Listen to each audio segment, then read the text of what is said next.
A breathless hush fell over the gilded ballroom as Lady Eleanor Ashcombe entered, her ivory silk gown catching the light of 1,000 candles. Music floated through the air, delicate as spun sugar.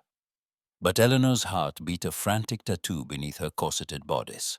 Laughter and the swish of crinolines rippled around her, yet she felt impossibly alone. An ornament on display, admired and appraised, her every movement shadowed by her mother's calculating gaze. "Smile, dearest," whispered Lady Ashcombe, her fan fluttering in a warning. "Remember, Lord Wycliffe is watching." Eleanor smiled, but her eyes betrayed her weariness. Lord Wycliffe, broad and ruddy, hovered near the refreshment table, devouring petits fours as if they might vanish. His gaze met hers, heavy with anticipation and presumption. She turned quickly, feigning interest in a cluster of debutantes. "I vow, Eleanor, you are the envy of the room," murmured Sir Percival Greaves, one of her more persistent admirers, his voice oily with admiration. "Am I?" she replied, arching a brow. "Or merely the most available?" He laughed, mistaking cynicism for flirtation. But Eleanor's attention drifted beyond the mirrored doors, where the waltz faded into muffled footsteps and low voices. Seeking respite, she slipped from the throng, her slippers whispering over marble, following the trail of solitude through the east wing. It was there, beyond the golden glow of the chandeliers, that she heard voices, one sharp with frustration, the other brittle with wounded pride. "You cannot mean to exile yourself, Nathaniel," a young man insisted. "To cower in shadows, as if blindness were a contagion." "Your pity wounds more than my blindness ever could, Edwin," came the reply, low and controlled. "Leave me to my shadows, if you please." Curiosity held Eleanor rooted to the spot. She peered around the velvet curtain to see Viscount Nathaniel Harrow, standing tall despite the cane at his side, his eyes unfocused yet fierce. His valet, Simon, hovered nearby, protective as a mastiff. Edwin, cheeks flushed with frustration, glanced at Nathaniel, then stormed off, boots thudding angrily.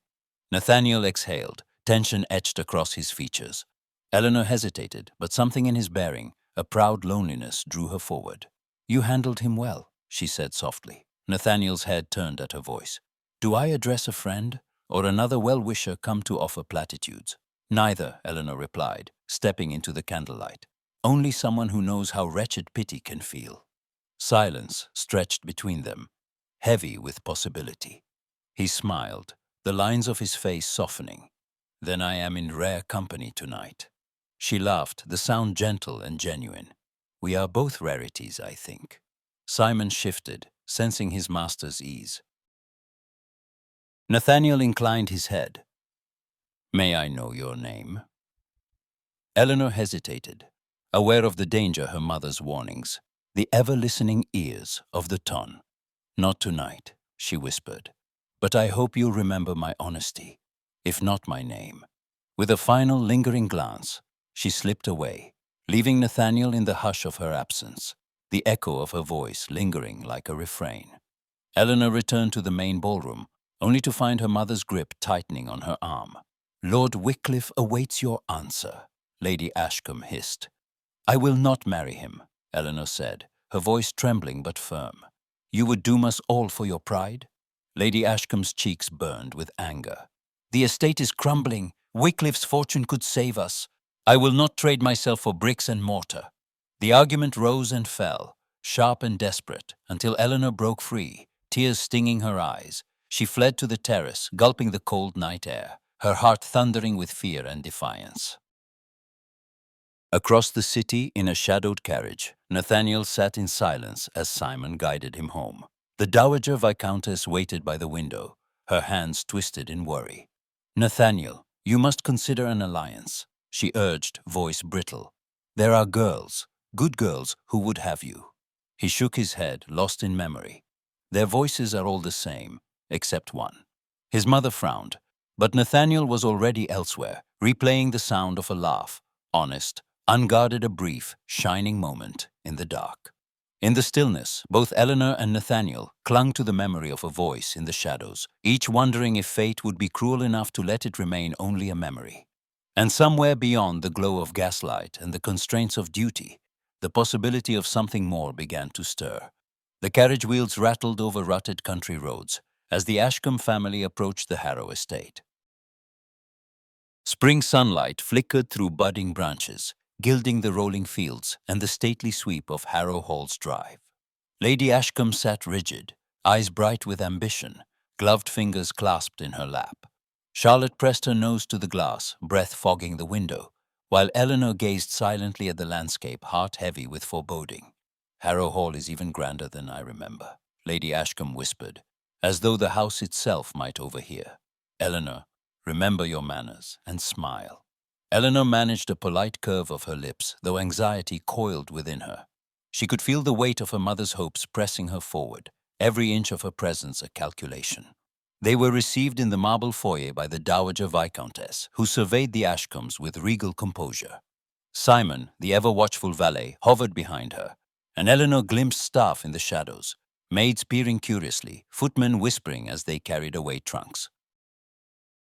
Rumors, she knew, would already be swirling through the servants' hall. "Lady Ashcombe, Lady Eleanor, Miss Charlotte, welcome." The dowager's words were gracious, but her eyes lingered on Eleanor with a shrewdness that made her skin prickle. "My son will join us presently." Eleanor's heart gave a traitorous leap. In the weeks since the London ball, Nathaniel's voice, sharp, proud, aching, had haunted her, as persistent as a melody she could not forget. A moment later, Nathaniel appeared, guided discreetly by Simon. He stood straight, impeccably dressed, but his gaze was distant, eyes not quite meeting theirs. He bowed, his movements precise and practiced. "Lady Ashcombe, you honor us with your visit." Eleanor curtsied, pulse fluttering. "The honor is ours, Lord Harrow." Nathaniel's expression flickered. There was no recognition in his face, no sign he knew her voice. For an instant she felt oddly bereft. They were led into the drawing room, where conversation faltered beneath the weight of expectation. Nathaniel answered Lady Ashcombe's pointed questions with clipped politeness. Eleanor offered only the necessary pleasantries, afraid that any spark of familiarity would betray her secret. Nathaniel, for his part, seemed determined to keep his distance, his replies cool, almost brusque. After tea, the family dispersed. Charlotte, restless and bright-eyed, wandered into the music room where Simon was dusting the gleaming pianoforte. She approached with the frankness of youth. "Does Lord Harrow play?" she asked. Simon paused, a rare smile softening his features. "He does, often, late at night." "Does he have a favorite piece?" "Beethoven, I believe. He says music is where the world makes sense." Charlotte's eyes widened with wonder. "Will he play for us?" "That is not for me to say, miss," Simon replied gently, but the warmth in his tone hinted at hope. In the servants' quarters, speculation ran wild. The Ashcombe's arrival was dissected over every meal. Their estate's decline. Lady Ashcombe's determination. Eleanor's reserve. The staff debated whether the Ashcombe daughters were fortune seekers or victims of circumstance. Most agreed Nathaniel deserved kindness, though pity was a currency none dared spend in his presence. Dinner that evening was a study in tension. Lady Ashcombe steered Eleanor to Nathaniel's side, guiding conversation toward politics, art, and ever so delicately, the future. Nathaniel, prickly with discomfort, answered curtly, refusing to be drawn into discussion of marriage or alliances. Eleanor saw the effort it cost him to sit at the table, to tolerate the curious stares. Shame and pride warred in his expression whenever he fumbled for a fork or missed a conversational cue. She longed to comfort him, but the gulf between them seemed insurmountable. Later, as the house settled into darkness, Nathaniel retreated to the music room. His hands found the keys by touch alone, drawing out a mournful sonata that drifted through the corridors, threading sorrow into the fabric of the night. Eleanor, restless in her chamber, followed the music, her bare feet silent on the carpeted floor. She lingered outside the door, heart aching. The music was raw, unguarded, a conversation without words. She pressed her palm to the wall, wishing she dared enter, but caution held her back. When the final notes faded, she returned to her room, unable to sleep. The next morning, Eleanor left a folded slip of paper atop the pianoforte. "Your music is a light in the darkness. Please do not stop." She signed nothing. When Nathaniel found it, he turned it over in his hands, brow furrowed. Simon watched silently, hope flickering in his eyes. Nathaniel placed the note in his breast pocket, lips pressed thin. The days passed in a slow, uneasy dance. Lady Ashcombe contrived opportunities for Eleanor and Nathaniel to meet rides in the park, walks through the gardens, stilted conversations by the fire. Nathaniel remained distant, his pride a barrier Eleanor could not breach. She answered his coolness with her own reserve, afraid of saying too much, of revealing herself as the voice he sought. Charlotte, meanwhile, grew bold in her friendship with Simon. She learned of Nathaniel's devotion to music, his struggle to accept the darkness that had claimed his sight. She began to understand the strange, silent world he now inhabited. Each night, the melancholy strains of the piano lured Eleanor from her bed. She listened in the corridor, longing to comfort him, to bridge the divide between their hearts. After each midnight vigil, she left a note always unsigned. You play like the world is listening. Your music says what words cannot. You are not alone. Nathaniel collected the notes, tracing the letters with trembling fingers. He did not speak of them, but his playing grew richer, more hopeful, as if the anonymous encouragement seeped into his soul.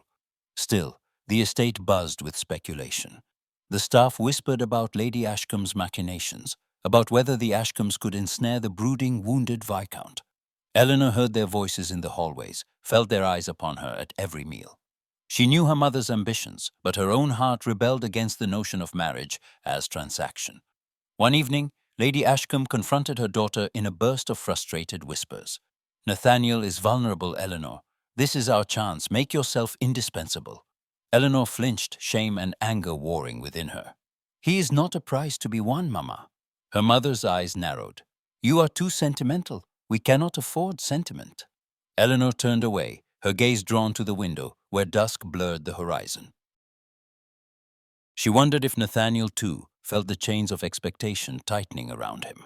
That night, the house lay silent as Nathaniel sat at the piano, fingers searching for the opening notes of a new composition. Eleanor's note from that morning, "The world needs your music," rested beside him. He played with a passion that filled the empty hallways, music soaring, trembling, defiant. In the darkness beyond the door, Eleanor closed her eyes, letting the music wash over her. She did not know if she would ever have the courage to step into the light, to claim the connection blooming between them. But as the last note lingered, she knew that something had changed. Somewhere in the hush, hope was taking root. And neither Nathaniel nor Eleanor could yet guess how the next movement of their story would begin. Nathaniel's fingers moved restlessly over the notes she had left, thin slips of parchment, the ink faintly scented of lavender. He read them with his fingertips, heart pounding, as if the touch of those words might summon their author from the shadows. Each morning, he found a new message waiting atop the piano or tucked into the pages of a book. "You are braver than you know. Your music gives us hope. You are not alone." He became obsessed with the mystery. Every footstep in the hallway, every gentle laugh drifting from the parlor, set his nerves alight. He replayed the memory of that voice at the London ball, the honesty in her tone, the way it cut through the polite lies of the world, and it haunted him. He questioned Simon, who only shook his head, eyes kind but lips sealed. The staff watched him with wary concern as he prowled the corridors, listening for the rustle of skirts, the cadence of laughter. "Simon," Nathaniel said one afternoon, voice rough with longing and frustration, "the woman who writes to me, her voice is familiar. It reminds me of someone I once knew. I cannot place her, but I feel as though I am chasing a ghost." Simon hesitated, then replied gently, "Perhaps if you let her come to you in her own time, my lord, she will reveal herself. Sometimes the heart knows before the mind."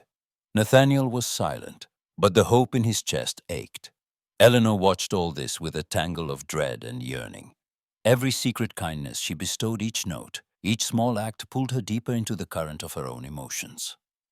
She guided Nathaniel through the estate's labyrinthine gardens, her voice steady as she described the spring roses, never letting her hand linger long enough for him to guess. She recommended books to Simon for Nathaniel's nightly readings, poetry and adventure, stories of resilience and hope. She arranged for a trio of musicians from the village to perform, knowing how music soothed the shadows that clung to Nathaniel. All the while, her secret threatened to consume her.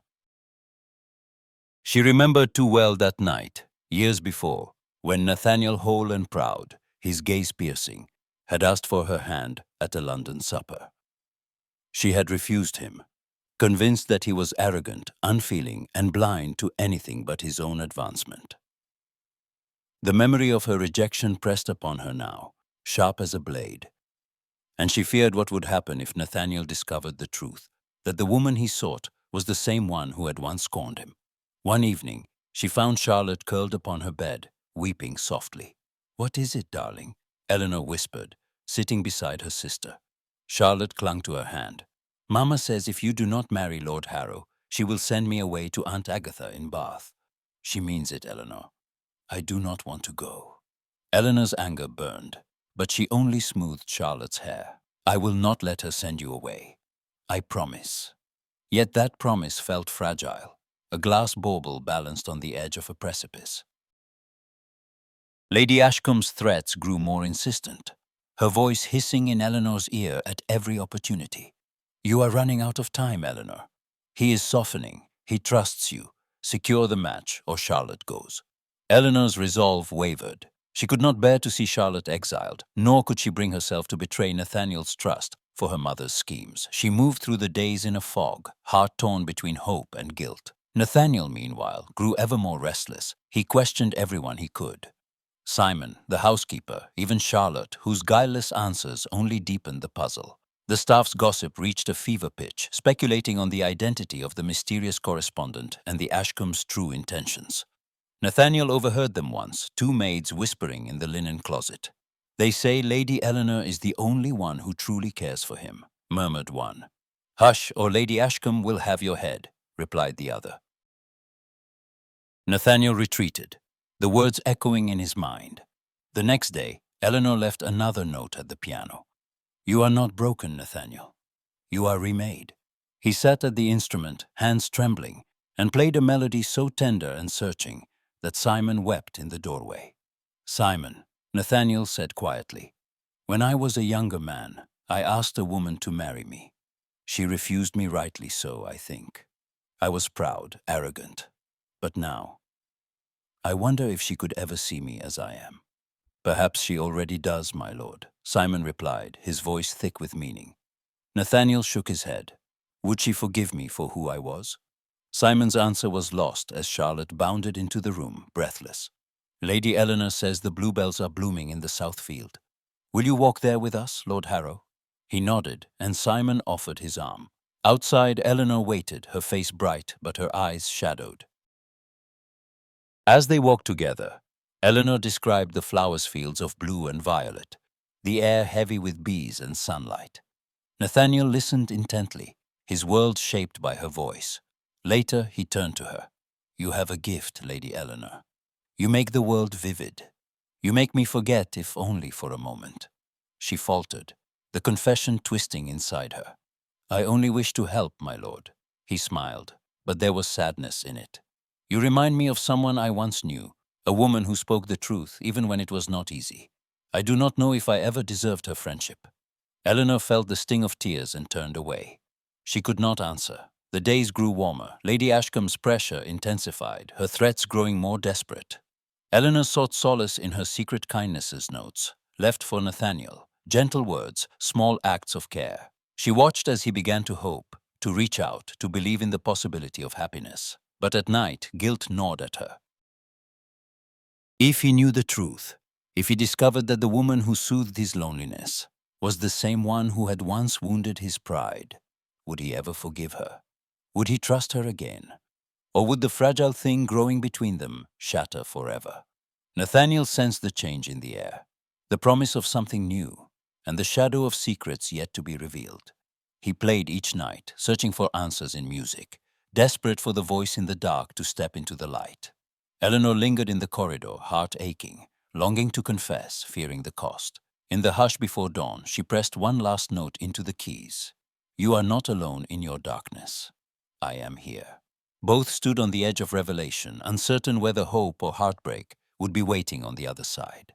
And as the first birds sang in the gardens beyond the windows, neither could know how close they stood to the truth or how much it would demand of them. The air at Harrow Hall had grown thick with tension, as if the very walls sensed the coming storm. The first hint of trouble arrived one bright morning, with the thunder of hooves and the flash of a scarlet waistcoat, as Lord Wycliffe's carriage appeared on the drive. Servants clustered at the windows, whispering as the boorish nobleman strode into the foyer, his presence a jarring note amid the estate's delicate rhythms. Eleanor, arranging wildflowers in a vase, felt a chill skitter down her spine at the sound of his braying laughter echoing through the halls. Lord Wycliffe wasted no time announcing himself, bowing with exaggerated flourish before Lady Ashcombe and the Dowager Viscountess. "Ladies, what a pleasure to find such beauty in the countryside. And Lady Eleanor, your radiance quite outshines the spring." Eleanor forced a smile, fingers tightening on the stems of her bouquet. "You are too kind, my lord." He leaned close, his cologne cloying. "I come with the hope that your answer may be different here, away from the distractions of town." Lady Ashcombe's eyes gleamed with renewed hope, but Eleanor's heart quickened with dread. She excused herself, retreating to the gardens in search of calm. Charlotte, ever her shadow, trailed behind, her brow furrowed with concern. Inside, the estate was abuzz with rumor. The kitchen maids whispered that Lord Wycliffe intended to press his suit before week's end, while the footmen wagered on which suitor would win Lady Eleanor's hand. Even Simon heard the talk as he polished silver in the dining room. Nathaniel meanwhile sat at the window of his study, fingers tracing the grain of the desk. He was attuned to every shift in the household, each unfamiliar footstep, each burst of laughter from the gardens. He heard Eleanor's laughter, light and clear, drift through the open window, and something in it snagged his memory, as if it belonged to another life. He pressed his hand to his chest, the feeling both comforting and unsettling. He called for Simon. "You heard Lady Eleanor in the garden?" "Yes, my lord. She was with her sister. Lord Wycliffe followed soon after." Nathaniel's jaw tightened. "Wycliffe is a man who takes what he wants. I would not see Lady Eleanor harmed." Simon hesitated, weighing his words. "She is strong, my lord, but she is not without burdens." Nathaniel nodded, the echo of Eleanor's laughter lingering in his mind. He tried to fit the pieces together, the mysterious notes, the gentle voice at the London ball, the kindnesses that had slowly drawn him from the dark. His mind circled the question endlessly. Could Eleanor be the woman who had saved him from despair? Yet doubt gnawed at him, memories of her past reserve and the stinging pain of her rejection clouding his hope. In the rose garden, Eleanor's peace was short-lived. Lord Wycliffe found her among the blossoms, his stride heavy, his intent unmistakable. "My lady," he called, "might I have a word in private?" Charlotte, catching Eleanor's distress, slipped away reluctantly. Alone, Eleanor faced Wycliffe's imposing form. "I have made my intentions plain," he began, voice low, "and I believe you understand what is at stake. Your family's fortune, your sister's future, all could be secured by your acceptance." Eleanor lifted her chin, summoning every ounce of dignity. "I am not a pawn, my lord, nor will I marry where there is no affection." Wycliffe's smile turned predatory. "Affection grows in time, Eleanor. I am a generous man, ask anyone in town, but I will not be made a fool of." She tried to step around him, but he blocked her path, one hand reaching for her arm. "I insist, Eleanor, consider carefully." His grip was firm, and fear fluttered in her chest. She opened her mouth to protest, but another voice cut through the tension. "That will be quite enough, Wycliffe." Nathaniel stood at the edge of the rose beds, Simon at his side, his posture rigid with quiet authority. Wycliffe released Eleanor, scoffing. "This is no concern of yours, Harrow." Nathaniel's face was calm, but unyielding. "You are mistaken. Lady Eleanor is my guest, and she will be treated with respect. If you cannot manage that, I shall have Simon escort you from the grounds."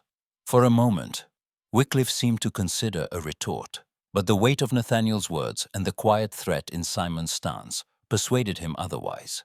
He stalked away, muttering curses under his breath. Eleanor stood trembling, her composure frayed. Nathaniel turned toward her, his sightless eyes searching. "Are you hurt?"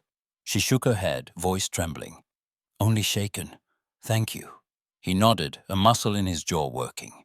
"Wycliffe has no right to make demands of you, nor does anyone, not even your mother."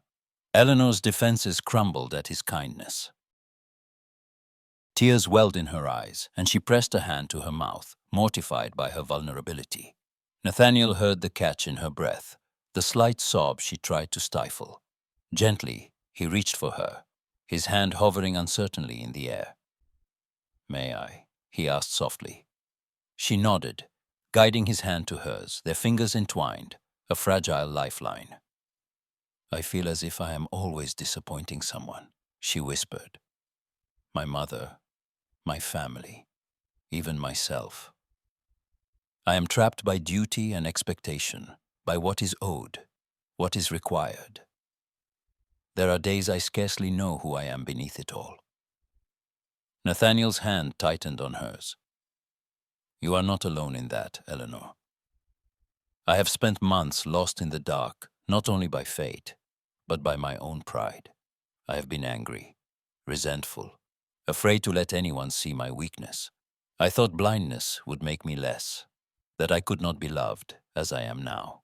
She gazed up at him, tears shining in her eyes. "You are more than what has happened to you. Your music, your courage, these are not diminished." He smiled, bittersweet. "I only found my courage because someone believed in me, even when I could not believe in myself. I do not know who she is, but her words have changed me." Eleanor's breath caught. She wanted to confess, to tell him that it was her hand guiding him in the dark, her words lifting him each night, but fear silenced her. She could not bear to see disappointment replace hope in his eyes. "Sometimes," she managed, "we hide our truest selves for fear of being wounded." He turned his face toward her, his expression gentle. "Will you walk with me?"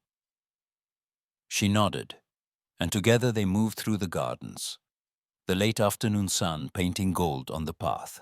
The air between them was charged with a new, tentative intimacy, something raw, something honest.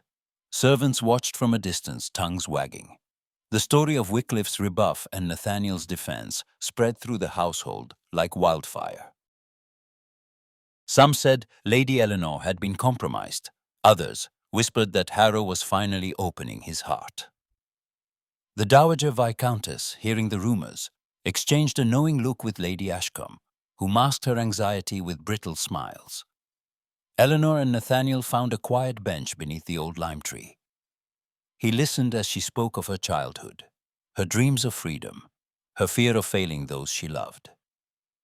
He answered in kind, describing the endless nights after his accident, the terror of never playing music again, the humiliation of needing help for even the simplest tasks. "I thought I would never matter again," Nathaniel admitted, voice barely above a whisper. "That I would fade into the background, a burden to my family and friends." "You are not a burden," Eleanor said fiercely. "You have more courage than any man I have known." He smiled, relief flickering over his face. "You are kind, Eleanor, kinder than I deserve." She shook her head. "You deserve honesty." "I have not always been brave or good. I have made mistakes, terrible ones.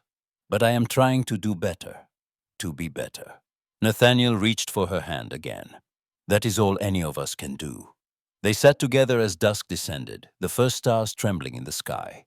The connection between them grew deeper, forged in shared pain and whispered confessions. When Nathaniel finally rose, he lingered, reluctant to break the fragile spell. "Thank you, Eleanor," he said softly, "for seeing me." She watched him walk away, heart pounding. For the first time, hope flickered in the darkness, a hope that perhaps, together, they could find their way back to the light. But as the household settled into uneasy silence, the shadow of secrets remained. Eleanor knew she could not keep the truth from Nathaniel forever.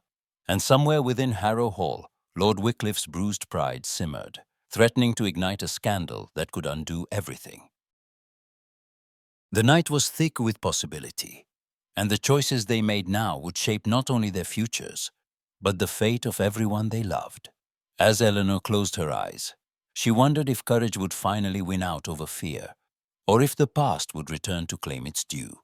A summer haze shimmered over the fields, as Harrow Hall opened its gates for the annual festival, drawing villagers and gentry alike beneath streaming banners and the scent of wild roses. Eleanor stood at the edge of the lawn, sunlight gilding her hair, her heart thrumming with anticipation and dread. All around her, laughter and music wove through the air, but whispers curled just as easily. Tales of the Ashcombe fortunes, of Nathaniel's isolation, of Lady Eleanor's mysterious midnight walks. For the first time in weeks, Nathaniel emerged from the shadow of the house, Simon at his side. The crowd parted for him, some openly curious, others respectfully silent. He lifted his face to the sun, a faint smile tugging at his lips as he listened to the strains of a country reel and the babble of children. When the time came for the festival's opening dance, the master of ceremonies called out names with a flourish. Lord Harrow and Lady Eleanor. A ripple of surprise ran through the guests. Nathaniel stiffened, uncertainty flickering across his features. But Eleanor stepped forward, her voice gentle. "May I have this dance, my lord?" He nodded, reaching for her with trusting hands. "You will not let me stumble?" "Never," she promised, guiding his palm to her waist. The musicians struck up a lively tune, and Eleanor led him through the steps, her hand firm and steady. Nathaniel followed her cues, guided by the rhythm of her voice and the subtle pressure of her fingers. They spun beneath garlands of daisies, Eleanor's laughter light as thistledown, Nathaniel's smile growing with every turn.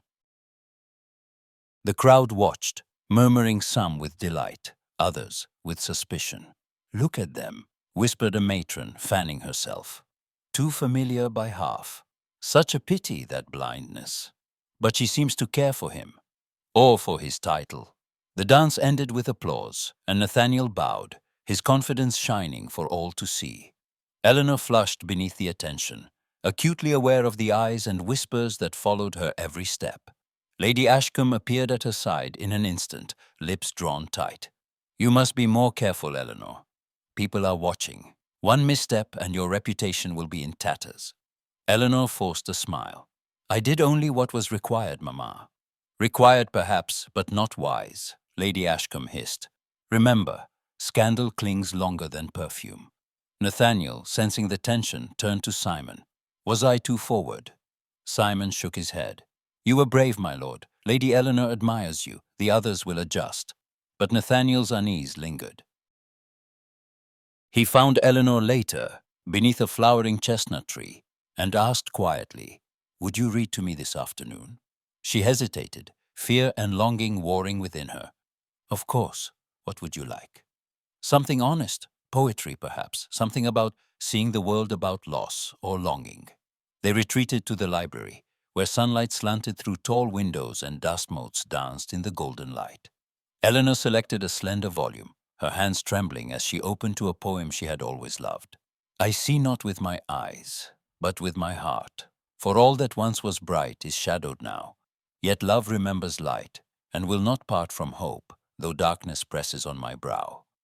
Her voice was low, steady, but her heart ached with every word. Nathaniel listened, silent and unmoving, absorbing the poem's gentle ache. When she finished, she looked up to find his face turned toward her, eyes shining with unshed tears. "Thank you, Eleanor," he whispered. "You have given me sight, in your way." She could not answer, afraid her voice would break. That evening, the Dowager Viscountess found her son by the piano, his hands resting idly on the keys. "Nathaniel," she began, "I have watched you these weeks. Lady Eleanor is a rare womankind, intelligent, devoted. You must consider your future." He frowned. "You think I should propose?" "I do. She is beloved by the tenants, respected by the household.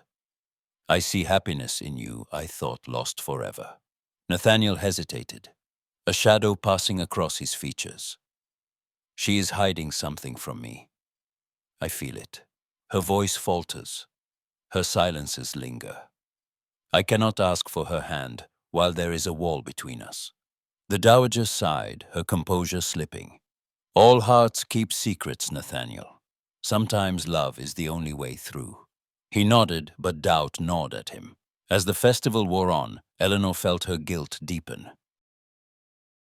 Each kindness she offered, each moment of laughter with Nathaniel, was tinged with the fear of discovery.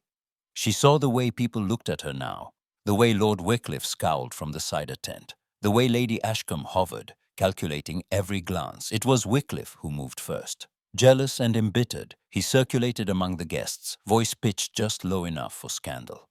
I saw them, alone in the gardens, hands entwined. Lady Eleanor is not so innocent as she appears. They say he lets her into his rooms at night, that she reads him poetry, meant for lovers. Within hours, the whispers reached every corner of Harrow Hall. Some guests eyed Eleanor with open suspicion. Others watched Nathaniel, pitying or envious. The staff bristled at the injustice, but even Simon could not stem the tide. Lady Ashcombe confronted her daughter as dusk fell, her tone icy. You have brought disgrace upon us. If you do not end this, Eleanor, I will have no choice but to send Charlotte away. Eleanor's resolve faltered. She glanced through the window, where Nathaniel stood alone beneath the lanterns, his face troubled. The truth pressed at her lips, her secret longing, her hidden guilt. But she swallowed it, uncertain whether confession would bring salvation or ruin. Nathaniel, too, felt the weight of the rumors, the watchful eyes, the uncertainty. He longed to reach for Eleanor, to banish the shadows that separated them, but the sense of something unspoken, something vital held him back. The festival ended with fireworks and a final reel, but beneath the gaiety, unease simmered. As the last guests departed, Eleanor stood at the threshold of her future, unsure which path to choose. The next choice would demand more courage than she had ever known. And as the embers faded from the summer sky, neither she nor Nathaniel could guess how swiftly their fortunes and their hearts would be tested. A hush had fallen over Harrow Hall, heavy and unnatural, as if the very walls strained to catch the latest whisper. The summer festival's laughter was replaced by a feverish current of rumor that crackled in every drawing room and corridor. Eleanor felt the weight of every gaze sharp, speculative, merciless. It was as though she moved through water, each step more difficult than the last, her heart thundering with dread. Lady Ashcombe's summons came at dawn, her voice cold as the marble floor. You will clarify your intentions to Lord Harrow today, Eleanor. This scandal cannot go unchecked. You have ruined us with your foolishness, and given Wycliffe every weapon he needs. Eleanor stood, pale and trembling, in her mother's boudoir. I have done nothing shameful, Mamma. It is gossip, nothing more. Gossip is a fire that consumes everything in its path. Lady Ashcombe's hands trembled on the arm of her chair. Do you care nothing for Charlotte's future? For our name? You must end this, or secure a proposal at once. At the mention of her sister, guilt lanced through Eleanor. She nodded, lips pressed tight, and slipped away before her resolve could crumble further. Downstairs, Nathaniel paced his study, the echo of low voices and laughter haunting the empty space. The past days had been agony, a slow unraveling of trust, each rumor a fresh wound. He heard the servants' careful silence, the shifting tone of the villagers, even Simon's gentle attempts at comfort. The festival's joy had curdled to suspicion. The air was soured with the knowledge that his name and Eleanor's were paired in every mouth. He had waited for a sign one of her notes, a soft knock at his door, a whispered kindness in the dark. But the notes had ceased. Silence pressed in, cold and absolute. He waited each night, sleepless, haunted by questions. Had she abandoned him? Had the rumors been true all along? Simon found Nathaniel at the window, hands clasped behind his back. Lady Eleanor has not called, he said quietly. No, Nathaniel's voice was hollow. Nor has she written. I do not know what to think, Simon. I believe she was different, that she saw me, not just the title or the wound. Simon hesitated. Would you have me find the truth, my lord? Nathaniel hesitated, torn between pride and need. Yes, I must know who wrote those letters. I must know if she cared at all. While Simon undertook his quiet inquiries, disaster struck the Ashcombe family. Charlotte, pale and wan after weeks of anxiety, collapsed in the garden one morning, fever burning in her cheeks. Eleanor rushed to her side, cradling her sister's trembling hand. I'm so sorry, dearest, she whispered, brushing damp hair from Charlotte's brow. This is all my fault. I have brought nothing but trouble to us all. Charlotte's lashes fluttered. No, Eleanor, Mama is wrong. You are brave. You are kind. Please do not give up. But Eleanor could not be comforted. As Charlotte's illness deepened, Eleanor's heart fractured. She prayed silently for her sister's recovery. even as the pressure from Lady Ashcombe mounted, each word laced with accusation and fear. "Do you see what your selfishness has wrought?" Lady Ashcombe hissed one evening, as Charlotte tossed in fevered sleep. "You must end this now. Go to Lord Harrow, demand a proposal, or leave this house in disgrace." Torn and exhausted, Eleanor stopped her nightly letters. She kept to Charlotte's sick room, avoiding the halls and gardens, unable to face Nathaniel's confusion or the judgment of the household. Simon's search, meanwhile, led him from the library to the music room, to the rose garden where he found a half-burned scrap of parchment, a line of poetry in Eleanor's hand. He remembered the books she had recommended, the musicians she had summoned, the gentle way she guided Nathaniel through the estate. The pieces fell together with a quiet certainty. He returned to Nathaniel late that night. "My lord, I believe Lady Eleanor is the one who wrote the letters. She is the voice you remember from London, the one who spoke truth when others would not." Nathaniel's world tilted. He remembered that voice, honest, clear, unforgettable, and with it, the memory of an earlier pain. The night, years ago, when he had knelt before Eleanor Ashcombe, heart in his throat, and she had turned him away with cold words and averted eyes. He rose, heart pounding, and made his way to the Ashcombe wing. He found Eleanor standing in the dim corridor outside Charlotte's room, her face wan in the candlelight. "Lady Eleanor," he said, voice trembling with anger and longing, "I must speak with you, alone." She followed him to the music room, closing the door behind them. Silence pressed close, broken only by the distant ticking of the clock. He turned to her, anguish in every line of his face. "Why did you write to me? Why did you hide? Was it pity? Or was it something else?" Eleanor's hands twisted in her skirts. "At first it was guilt, and then it was hope. I did not know how to tell you. I was afraid you would hate me." "Hate you?" His voice was low, aching. "I could never hate you. But you must tell me the truth. Are you the woman who once rejected me in London?" She nodded, tears slipping down her cheeks. "I was a fool, Nathaniel. I thought you proud, unfeeling. I was afraid of your ambition, of my own heart. When you returned, changed, I saw what I had lost. I wanted to help, but I feared you would never forgive me." He drew in a sharp breath, pain flickering in his eyes. "And yet, it was your words that saved me.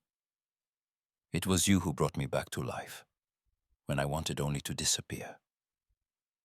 Eleanor stepped closer, her voice shaking. "I never meant to hurt you. I thought I was protecting myself, but I only found loneliness. When I saw your pain, I wanted to reach you. I wanted to give you the hope I had lost." Nathaniel's expression was torn anger and longing, betrayal and tenderness warring within him. "You lied to me, Eleanor, but you also gave me courage. How am I to trust you now?" She knelt before him, heedless of pride. "I will do anything to make amends. I love you, Nathaniel. I have for longer than I dare admit. If you cannot forgive me, I will go, but I could not bear to leave you without the truth." He closed his eyes, breathing unsteadily. "You have broken me, Eleanor, but you have also made me whole. I do not know if I can forgive, but I cannot turn away." She reached for his hand, her touch tentative. "Let me try. Let me prove that I am worthy of your trust." He did not pull away, but nor did he embrace her. Silence stretched between them, thick with all that had been lost and all that might yet be regained. In the sick room, Charlotte's fever broke as the first light of dawn crept over the fields, but the house remained on edge, every soul waiting for the next blow or blessing. Lady Ashcombe, learning of Eleanor's confession, raged and wept in equal measure, uncertain whether her daughter's honesty would bring ruin or redemption. Downstairs, the servants whispered that the world at Harrow Hall had shifted forever. Nathaniel lingered in the music room long after Eleanor left, fingers drifting over the keys but playing no melody. He was changed by pain, by hope, by the knowledge that the woman he had loved and lost had always been nearer than he dared dream. As the sun rose over Harrow Hall, the questions hung unspoken. Would forgiveness bloom? Or would old wounds fester? Would love conquer the past? Or would pride drive them apart once more? The answer waited in the hush of the coming day, as two hearts bruised but still beating stood poised on the edge of all that might be. A brittle quiet settled over Harrow Hall, as if the estate itself mourned. The truth had been revealed, and in its wake, an uneasy distance stretched between the Ashcombs and the Harrows, felt not only in the silent corridors, but in the careful avoidance at mealtimes, the way servants tiptoed, the way doors closed softly between rooms. Eleanor moved through these days as if trapped in a waking dream, her heart raw, her mind replaying every word of her confession to Nathaniel. He had not sent for her. He did not seek her in the gardens or at the piano. Instead, Nathaniel kept to his study, haunted by memory and uncertainty, the lines between past and present blurred by pain. Eleanor felt his absence like a wound, yet she refused to indulge in self-pity. Charlotte, weak but recovering, needed her, as did the tenants, so she threw herself into their care, finding purpose where she could. She sat at Charlotte's bedside each morning, reading aloud or smoothing her sister's tangled hair. When Charlotte wept for their uncertain future, Eleanor whispered promises she was unsure she could keep. "We will endure, dearest. I will not let anything harm you. Not Mamma's schemes. Not the world's gossip." Charlotte clung to her, drawing strength from her calm. "You are brave, Eleanor, braver than I could ever be." Yet Eleanor's bravery was brittle. Each day, she forced herself to walk the lanes of the estate, delivering baskets to tenants whose children were ill, helping mend torn linens, offering a listening ear to those who grieved a poor harvest. She moved from cottage to cottage, her kindness quiet but steadfast. The villagers, once wary, now murmured their gratitude. "She's a blessing, that one. Not like the other gentry, not since the trouble started." Nathaniel heard these stories from Simon, who watched Eleanor's efforts with a keen eye. He relayed them quietly in the evenings, hoping some of Eleanor's courage might find its way past Nathaniel's defenses. Lady Eleanor spent the afternoon at the Barrett cottage. The youngest boy is ailing, and she brought soup and sat with him for hours. Nathaniel's reply was clipped, his voice flat. "She is kind. She always was." And this morning, she convinced the vicar to organize a new schoolroom for the tenants' children. "She is determined, my lord, even if her heart is sore." Nathaniel turned away, unwilling to let Simon see the war within him. For days, he had tried to banish Eleanor's image from his mind, to focus on the betrayal, the pain of her earlier rejection, the humiliation of being deceived. Yet the more he tried, the more her voice haunted him, honest, trembling, full of regret and hope. He remembered her confession, the way her hands shook, her tears, the courage it took to bare her soul. He remembered, too, the gentle touch of her hand, the way she had guided him through darkness, never asking for recognition or praise. His mother watched him with growing concern. One morning, as he sat by the window, she entered quietly and placed a gentle hand on his shoulder. "Nathaniel, I have seen you suffer, and I have seen you hope again. You are angry, yes, but do not let pride steal your chance for happiness. Forgiveness is not weakness." He stiffened, but she persisted. "You are not the only one who has been wounded. Eleanor is suffering too. If you love her, truly love her, then fight for her, not against her." He listened, silent, the words settling like stones in his heart. Meanwhile, the estate simmered with tension. Lord Wycliffe, sensing opportunity, returned to the hall with renewed vigor. He cornered Eleanor near the stables as she distributed bread to the tenants, his tone low and insistent. "You see how the world turns, Lady Eleanor. Harrow is disgraced, your family's name in tatters. There is no future for you here, no future unless you accept my offer." Eleanor faced him squarely, her voice clear and strong. "I would sooner live in poverty than chain myself to a man who sees my pain as his advantage. Leave me be, my lord." He flushed, stung by her public rebuke. "You will regret this." "I regret only that I ever tolerated your company," she replied, her chin high.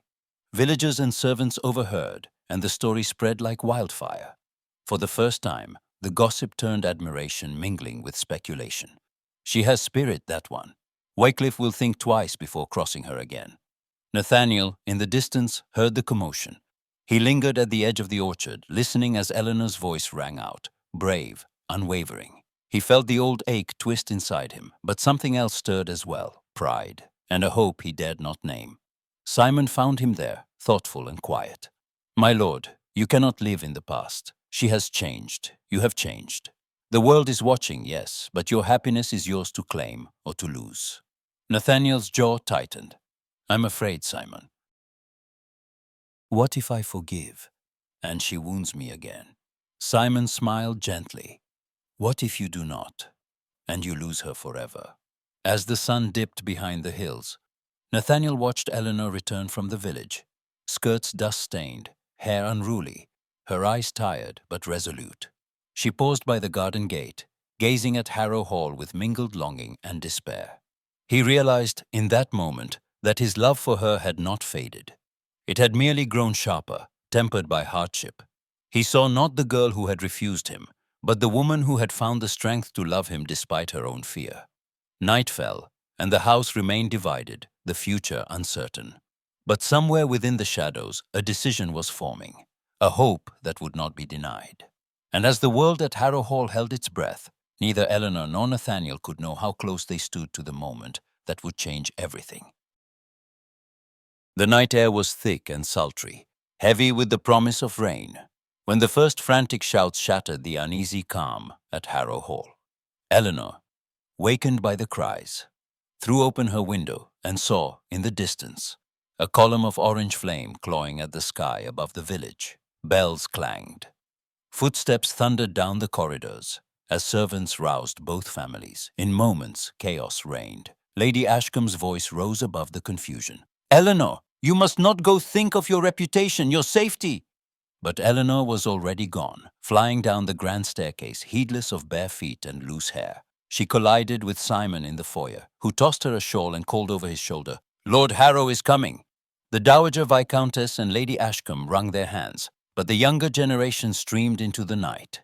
Charlotte, pale but determined, beside Eleanor, and Nathaniel, guided by Simon's steady arm. The village was a maelstrom of terror and heat. Flames leapt from thatch to timber, licking hungrily at the night. Villagers shouted, forming desperate lines to the well, buckets passing from hand to hand. Eleanor plunged in, heedless of soot and sparks, her voice ringing out as she marshaled frightened children and comforted the elderly. She found Mrs. Barrett sobbing by the smithy, clutching a bundle of blankets. "My baby, she's still inside the bakery." Eleanor's heart seized, but she did not hesitate. "Which window?" Mrs. Barrett pointed, tears streaming down her face. "The back, the little room." Eleanor pressed a wet kerchief over her nose and darted into the inferno. Heat roared in her ears, smoke burned her eyes. She ducked beneath the swirling haze, searching by touch and memory, until she heard a thin, terrified wail. The child was curled beneath a table, face streaked with ash. Eleanor scooped her up, murmuring comfort, and staggered to the door just as the roof groaned above them. A pair of strong arms caught her as she stumbled out. Nathaniel, guided by Simon, who had followed the sound of her voice. "Eleanor, are you hurt?" Nathaniel's words were hoarse with fear. She coughed, clutching the child to her chest. "I'm well. The baby." "She's safe now," Nathaniel said, his hand finding Eleanor's. For a moment, relief and gratitude passed between them, wordless and profound. All around, villagers fought the flames. Nathaniel, standing tall despite his blindness, called out orders, his voice, calm and commanding, cut through the panic. "Pass the buckets to the left, yes, there, Simon. Tell them to move the livestock. Children to the green." Simon relayed his commands. Nathaniel, relying on the cacophony of voices and the shifting roar of the blaze, coordinated the rescue as though he could see every detail. The villagers listened, emboldened by his clarity, and the bucket line grew faster, steadier. Eleanor moved among the people, binding wounds, offering water, pressing hope into frightened hands. Charlotte, coughing but determined, ferried blankets and led the elderly away from danger. For a time, the differences between families and classes vanished in the urgency of need. As dawn crept over the smoldering ruins, the fire finally yielded. The bakery's roof had collapsed, but no lives were lost. The villagers gathered on the green, faces streaked with soot and exhaustion, but grateful tears glimmered in their eyes. Eleanor sat on a stone step, cradling the rescued child, trembling with spent adrenaline. Nathaniel found her there, guided by Simon until he reached her side. He dismissed Simon with a quiet word, then knelt before Eleanor, his face raw with emotion. "I heard your voice in the darkness," he said softly. "It was the only thing that made sense. I thought I had lost you forever, Eleanor. But tonight, I realized." She looked up, eyes red and luminous. "Nathaniel." He reached for her, hands gentle but sure. "I never truly saw you until I lost my sight. I judged you before I understood my own heart. You have risked everything for these people, for me." Eleanor's voice trembled. "I have made so many mistakes, but loving you is not one of them. I would do it again 1,000 times. I love you, Nathaniel." He cupped her face, thumbs brushing soot from her cheeks. "I do not deserve your forgiveness, but I cannot live without your courage. You taught me to hope again, Eleanor. You are my light." Tears spilled down her cheeks as she leaned into his touch. "Then let us begin again. No secrets, no pride, only truth." He pulled her into his arms, holding her as though he would never let go. Around them, the world receded. The charred timbers, the dawn. The anxious faces faded until only the two of them remained. For a moment, there was only their embrace, fierce and healing. When at last they drew apart, the villagers watched in silence. Then someone began to clap, tentative at first, then louder, until the green rang with applause. Grateful eyes met theirs, smiles breaking through the ash and weariness. In that moment, Nathaniel and Eleanor became something more than lord and lady. They were a promise of hope, forged in fire. Simon approached, beaming. "They see you now, my lord, as you truly are." Nathaniel squeezed Eleanor's hand. "And I see her, at last." As the sun rose higher, painting the world in gold and possibility, the villagers bustled to rebuild, their spirits lifted by the heroism they had witnessed. Whispers spread not of scandal, but of courage, love, and a new beginning. Yet in the hush that followed, as Eleanor and Nathaniel stood side by side, both knew that the hardest choices still lay ahead. The world was watching, and the fate of their hearts and of Harrow Hall hung in the balance, waiting for one final reckoning. The morning after the fire dawned cool and bright, gilding the soot-streaked rooftops of the village and painting Harrow Hall in gold. The world seemed changed quieter, and somehow cleaner, as if the flames had burned away not only timber but old resentments and secrets. Eleanor moved through the new day with an unfamiliar lightness, her heart still racing from the night's dangers but steadied by Nathaniel's embrace. In the hall's morning room, Lady Ashcombe sat by the window, hands folded tightly in her lap. She watched Eleanor greet the returning villagers, her daughter's hair still wild, her dress singed at the hem, yet her bearing regal and unyielding. For the first time in years, Lady Ashcombe saw not a pawn, but a woman who had risked her life for others and returned with her head high. When Eleanor entered, Lady Ashcombe's voice was softer than Eleanor remembered. "You have shown courage, Eleanor. More than I expected, and more than I would have had myself." Eleanor met her mother's gaze. "I did only what was necessary, what was right." Lady Ashcombe's lips trembled, pride and regret warring in her eyes. "You have made your choice. I see that now. Perhaps I was wrong to doubt you." Relief and sorrow mingled in Eleanor's chest, but she nodded, accepting this small peace offering. Outside, the village bustled with recovery. The estate staff working side by side with tenants to clear debris and mend what could be saved. The whispers that followed Eleanor now were words of gratitude, not gossip. Later that morning, the Dowager Viscountess found Eleanor in the rose garden, where the blooms had miraculously survived the night's disaster. The older woman's face was gentle, her eyes bright with approval. "I have watched you, Eleanor," she said, her tone uncharacteristically warm. "You have brought hope to this house in a way I never imagined. You have my blessing, if you and Nathaniel still desire it." Eleanor's throat tightened. "I do, more than anything." The Dowager took her hands. "Then let there be no more fear between us. Welcome, my dear." Word spread quickly through the estate. The air was lighter. Even the maids smiled openly as Eleanor passed. Only Lord Wycliffe's presence marred the morning.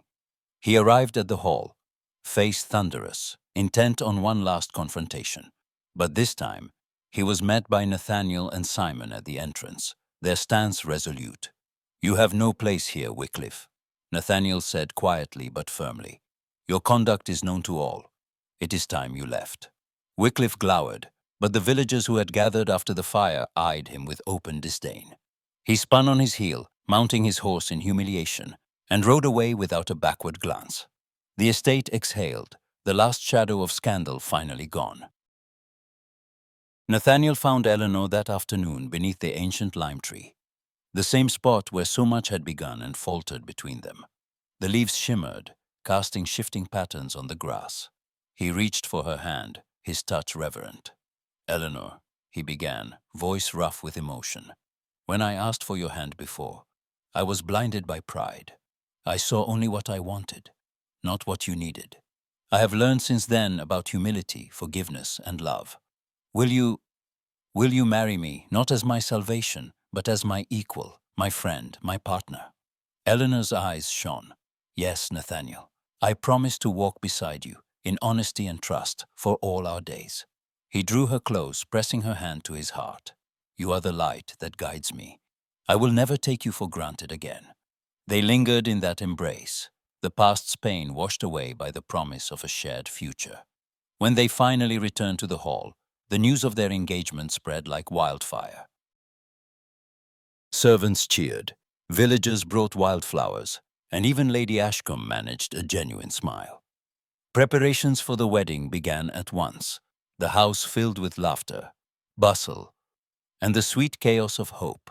Charlotte, recovered and glowing with happiness, threw herself into the arrangements, choosing ribbons, tasting cakes, and teasing Eleanor until she blushed. It was during one such whirlwind of activity that Simon found Charlotte in the orchard, her cheeks pink from laughter. He hesitated, hands twisting his cap, but Charlotte saw his nerves and smiled. "Simon, why are you so solemn? It is a time for celebration." He swallowed, words catching. "Miss Charlotte, I have never met a lady so kind. You make me want to be better. I know I am only a valet, but—" She took his hand, her own voice trembling. "You are far more than that, Simon. You are brave and loyal, and I think I have been waiting for you to say that for a very long time." Simon's relief was radiant. May I call on you when all this is done?" Charlotte nodded, laughter and tears mingling. "You must." As the engagement was announced in the drawing room, with both families and staff assembled, Nathaniel made a short, heartfelt speech. "We have all been through fire, some of us literally, and we have emerged stronger. I'm proud to call Eleanor my future wife, and I hope our happiness will bring joy to all at Harrow Hall." The Dowager Viscountess clasped Lady Ashcombe's hand, the gesture both forgiving and forward-looking. Even Lady Ashcombe, once rigid with ambition, softened, her gaze lingering on Eleanor and Nathaniel with a mother's reluctant pride. That night, as twilight settled over the estate, Eleanor stood at her window, watching lanterns flicker in the gardens below. She felt peace for the first time in years, the burdens of secrecy and fear finally lifted. Nathaniel joined her, silent and content, and together they looked out at the world they would build, side by side, equals in love and courage. Yet, as the wedding approached and the future beckoned, Eleanor sensed that the true test of partnership and heart was only just beginning. What awaited them beyond the vows, what joys, what trials, remained unwritten, a story yearning to unfold. Sunlight spilled through the windows of Harrow Hall on the morning of the wedding, gilding everything in a haze of hope. The house was alive with laughter, the clatter of footmen and the fluttering excitement of maids, while outside, the lawns were transformed with garlands and ribbons. The entire village had gathered, their Sunday best pressed and faces shining with anticipation, as if the day belonged to them as much as to the bride and groom.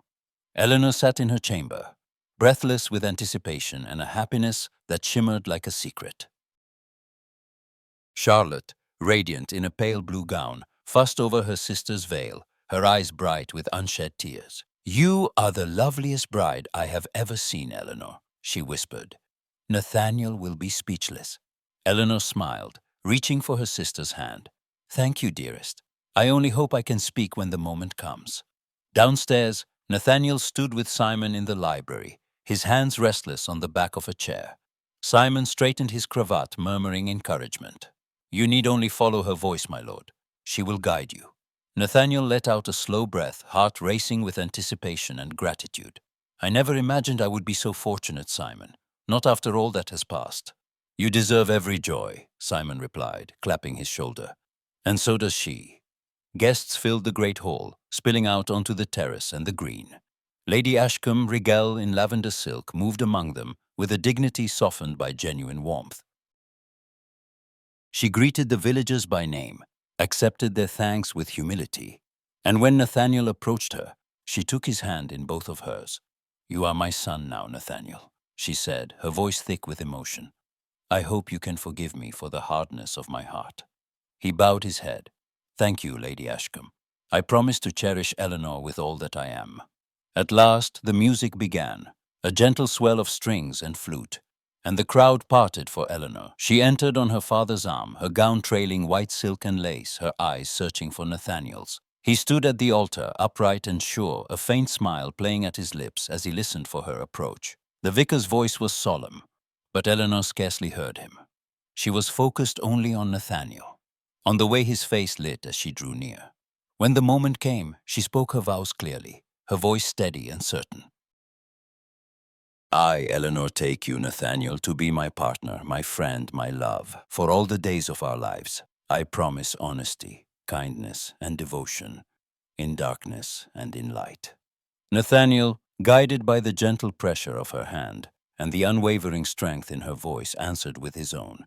I, Nathaniel, take you, Eleanor, to be my guiding star, my heart's home. I vow to trust you, to honor you, and to walk beside you, wherever the path may lead. The vicar declared them husband and wife, and as cheers rang out across the lawns, Nathaniel reached for Eleanor. Their kiss was a promise witnessed by family and friends, by grateful villagers, and even the land itself, green and reborn. The celebration spilled across the afternoon. Long tables groaned beneath roasted meats and fresh pies, sweet wine and elderflower cordial. Children danced on the green, Charlotte and Simon slipped away to the orchard, laughter trailing behind them like music. The Dowager Viscountess and Lady Ashcombe, once adversaries, shared stories and smiles beneath the fluttering banners. Eleanor and Nathaniel moved among their guests, receiving blessings and good wishes from tenants and gentry alike. For the first time, the barriers between families and classes seemed to dissolve, replaced by unity and hope. Later, as dusk painted the sky in lavender and rose, Nathaniel and Eleanor found a quiet moment beneath the old lime tree. Lanterns flickered overhead, and the distant strains of a waltz floated through the air. Nathaniel turned to her, his hand resting lightly on hers. I never thought I could be so happy, Eleanor, not after the darkness. She smiled, brushing a stray curl from his brow. You have taught me what it is to be brave, to love without fear. With you, I see more than I ever did with my eyes, he murmured. I see hope. I see home.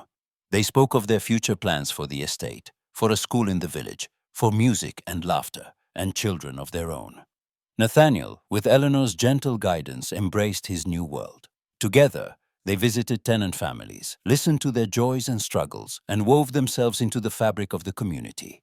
Eleanor found purpose and freedom in their shared work, a happiness deeper than any she had ever known. As the last stars blinked awake above Harrow Hall, Simon and Charlotte returned from their stroll, cheeks flushed and hands entwined. They joined Eleanor and Nathaniel on the terrace, and Charlotte leaned in, whispering, I believe we are all beginning anew. Eleanor squeezed her sister's hand, her heart overflowing. Hand in hand, Eleanor and Nathaniel looked out across their land, their hearts full of gratitude for all that had been lost and found. Their union was more than a wedding. It was a triumph over fear, over pride, over every barrier that had once kept them apart. And as the future beckoned, bright and unknown, they stepped forward together, ready to write the next chapter of their story side by side, in love and in hope.